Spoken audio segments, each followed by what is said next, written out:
इतिहास को अगर सिर्फ तारीखों का रट्टा मारना समझते हैं तो आज का ये डीकोड सेशन सब कुछ बदलने वाला है। 100 प्रश्नों वाली एक भारी भरकम ऐतिहासिक क्विज के इस गहरे विश्लेषण में आपका स्वागत है। इसे हमने महज तथ्यों की लिस्ट से निकालकर एक बहुत ही साफ और विषयवार कहानी में बदल दिया है। जब इतिहास को सही तरीके से डीकोड किया जाता है ना, तो ये किसी थ्रिलर से कम नहीं लगता। आज हम भारतीय स्वतंत्रता संग्राम की उन परतों को खोलेंगे और उन बुनियादी स्तंभों को समझेंगे जिन्होंने एक आधुनिक राष्ट्र की नींव रखी। तो आज हम क्या कवर करने वाले हैं, जरा इस रोड मैप पर नजर डालते हैं। रटने की बजाय हम उन 5 वास्तविक स्तंभों को समझेंगे जिन्होंने आधुनिक भारतीय इतिहास का निर्माण किया।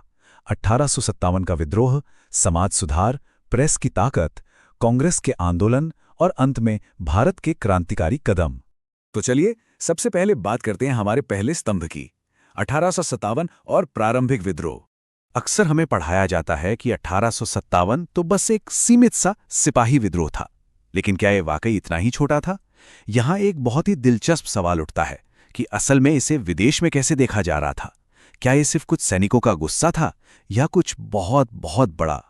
इस तस्वीर में देखिए, ब्रिटेन के विपक्षी नेता बेंजामिन डिज़रायली का बयान बहुत चौंकाने वाला है।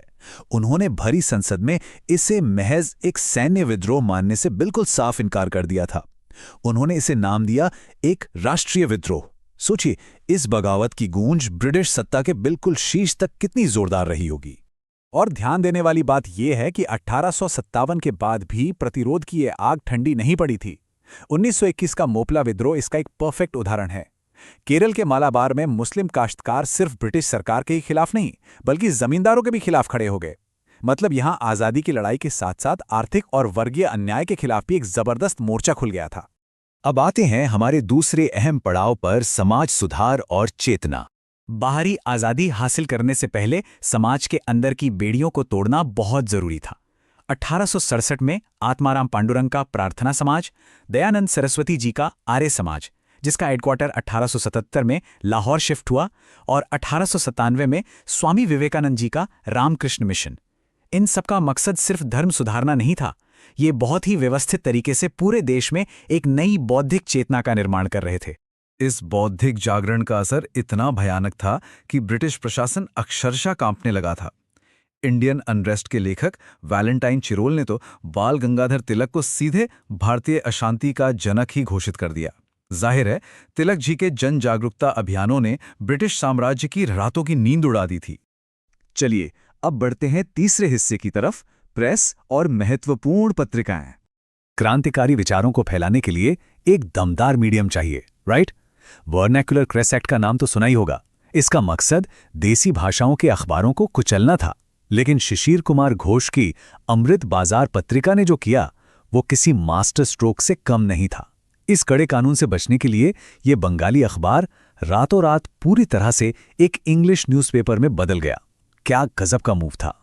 सच कहें तो प्रिंट मीडिया अब एक शक्तिशाली हथियार बन चुका था। के रामकृष्ण पिल्ले की स्वदेश वाहिनी को ही ले लीजिए, जिसने त्रावणकोर के निरंकुश शासन को ललकारा। 1927 में डॉक्टर बी.आर. अंबेडकर की बहिष्कृत भारत ने हाशिए पर पड़े लोगों को आवाज दी, और वहीं गणेश शंकर विद्यार्थी के प्रताप ने राजस्थान के बिजोलिया किसानों के संघर्ष को पूरे देश तक पहुंचा दिया। अब रुख करते हैं चौथे स्तंभ का, कांग्रेस और प्रमुख आंदोलन। जब समाज सुधारक को और प्रेस का जमीनी काम पूरा हो गया, तब ये बिखरा हुआ गुस्सा एक संगठित रूप लेने लगा। और ये नंबर 72 बहुत कुछ कहता है। लॉर्ड डफरिन के समय भारतीय राष्ट्रीय कांग्रेस के बिल्कुल पहले अधिवेशन में महज 72 लोग शामिल हुए थे। कौन सोच सकता था कि ये छोटा सा बीज एक दिन इतना विशाल राष्ट्रीय आंदोलन बन जाएगा? इस संस्थागत संघर्ष को महात्मा गांधी के आंदोलनों के टाइमलाइन से बहुत अच्छे से समझा जा सकता है। 1919 के रॉलेट सत्याग्रह की हिंसा को हिमालय जैसी भूल कहने के बाद गांधी जी ने अपनी अहिंसक रणनीति को और पैना किया।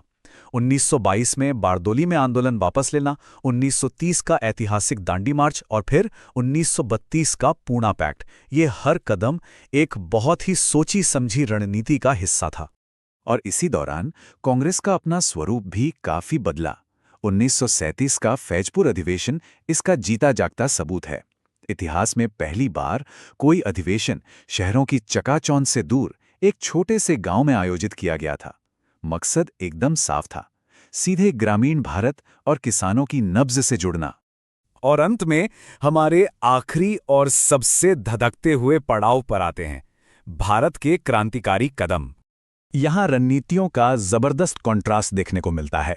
एक तरफ थे दादा भाई नौरोजी जैसे नरमपंथी, जिन्होंने 1866 में ईस्ट इंडिया एसोसिएशन बनाकर लंदन में कूटनीतिक दबाव बनाने का रास्ता चुना, और दूसरी तरफ थी बंगाल की अनुशीलन समिति जैसी संस्थाएं जो सिर्फ और सिर्फ भूमिगत सशस्त्र क्रांति में विश्वास रखती थीं।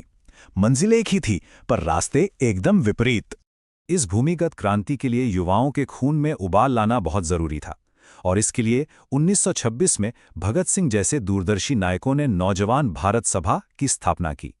उनका रास्ता कूटनीति का नहीं बल्कि सीधे संघर्ष का था, ताकि युवाओं की इस तेज बिना किसी समझौते वाली ऊर्जा को सही दिशा दी जा सके।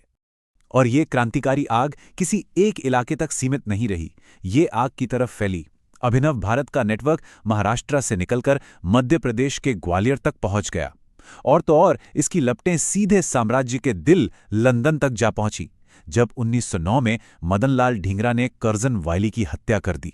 ये एक बिल्कुल साफ संदेश था कि ब्रिटिश राज अब अपने ही घर में भी सुरक्षित नहीं है। ऐतिहासिक साक्ष्यों की इस पूरी यात्रा को देखने के बाद एक सवाल दिमाग में जरूर आता है। एक छुपकर छपने वाला अखबार, लोगों को जगाने वाला एक समाज सुधारक का भाषण, और फांसी के फंदे को चूमने वाले एक युवा विद्रोही का बलिदान, ये इतने अलग अलग धागे आखिर एक साथ कैसे जुड़े? कैसे इन सब ने मिलकर उस महाशक्तिशाली साम्राज्य की नींव उखाड़ फेंकी जिसका सूरज कभी अस्त नहीं होता था? बस यही वो खूबसूरत और जटिल पहेली है जो भारत के स्वतंत्रता संग्राम को इतिहास की सबसे महान कहानियों में से एक बनाती है। हमारे इस विश्लेषण का हिस्सा बनने के लिए बहुत बहुत धन्यवाद।